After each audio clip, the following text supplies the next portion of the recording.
Pues la familia nos encontramos solas porque nosotros sí, es verdad que peleamos, que reivindicamos, pero no sabemos si cae en saco roto o qué, porque conciliar así es imposible, insuficiente y poco generosa, un parche cortoplacista, que lo que hace es recortar el horario lectivo de los alumnos, que no beneficia a los alumnos para nada, por motivos pedagógicos, como ya he dicho, a los que está en bachillerato ahora, bueno, ya se acaba la PAU, pero es que el calor lo mismo te puede venir el 12 de junio que el 27 de mayo.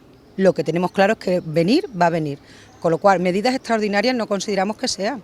Necesitamos soluciones definitivas a un problema que es estructural en nuestra región. No vivimos en Asturias, vivimos en Extremadura y sabemos que el calor va a llegar. No hemos escuchado a ningún sindicato del profesorado reivindicar lo que reivindicamos la familia, que es el acondicionamiento de las aulas, de los centros educativos. Toda solución definitiva pasa por tomar esa medida.